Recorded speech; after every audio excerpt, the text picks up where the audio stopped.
Secondary मार्केटमा trading कसरी गर्ने सोचमा भए यो भिडियो तपाईको लागि।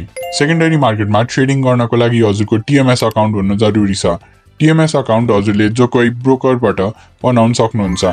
सेकेन्डरी मार्केटमा शेयर प्राइस फ्लक्चुएट भइराख्ने हुँदा जोखिम पनि उत्तिकै रहेको छ। पहिले त हजुरले डिटरमाइन गर्नु पर्यो कि आफू इन्भेस्टिङ गर्ने कि ट्रेडिङ। ट्रेडिङमा फाइदा बढी हुन्छ र जोखिम पनि उत्तिकै। इन्भेस्टिङमा भने जोखिम कम भएको हुन्छ र फाइदा पनि। ट्रेडिङमा लगानीकर्ताहरूले शेयर मूल्यमा आएको वृद्धिको कारण क्यापिटल गेन कमाउने गर्छन्। उनीहरूले कम्पनीको बोनस शेयर्स, राइट शेयर्स पाउन त्यति इच्छा भने राख्दैनन्। इन्भेस्टर्सहरू भने लामो समयसम्म कम्पनीको शेयर्स होल्ड गरेर राख्छन्।